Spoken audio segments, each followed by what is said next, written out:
welcome everybody. So today we are going to be making some of Evan's famous empanadas.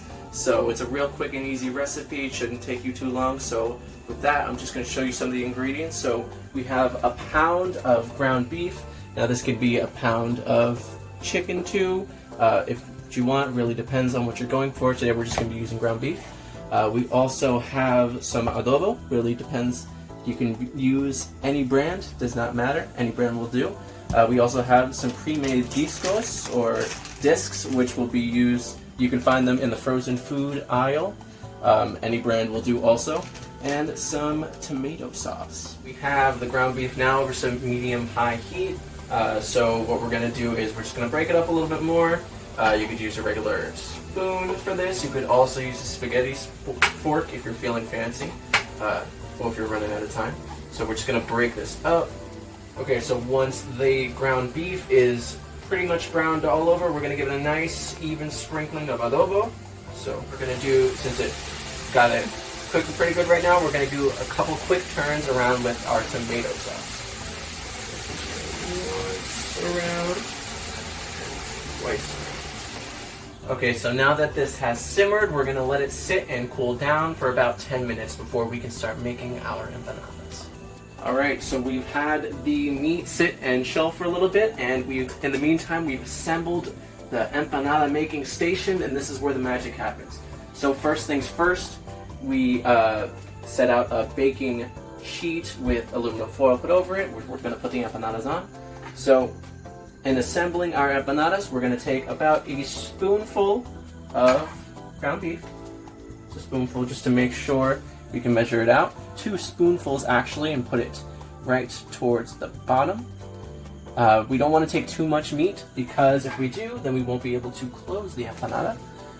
If you want to get real fancy, in addition to the meat, you can also put a piece of cheese, which I'm going to do because I like that.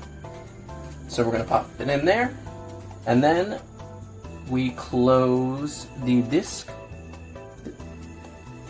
and using a fork we are going to crimp the sides so that it stays closed.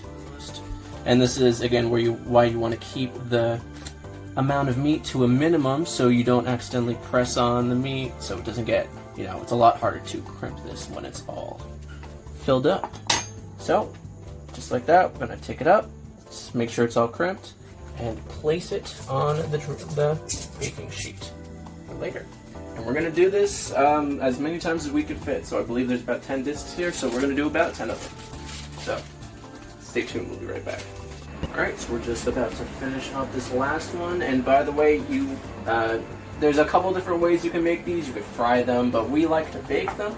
So while you're making these, you can go ahead and preheat your oven to about 450 degrees.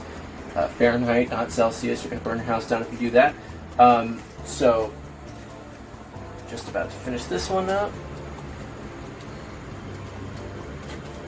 Alright, so we'll fit this on our already packed little station. So, a couple things before you want to put it in the oven. So, before we do, first thing is we're going to poke some holes at the top just to allow proper ventilation. So you just take your fork, poke some holes right through it so it doesn't go ahead and explode in the oven, because that's no good. Once you've done that, you're going to take a little cup of vegetable oil, and we're going to spread it on top so it cooks easily. You can just get a nice little glaze on it. Look a little nice. You don't have to put too much. You don't want to put too much on it, because then it's going to soak in and it'll be a bit of a mess. And we're going to put it in the oven.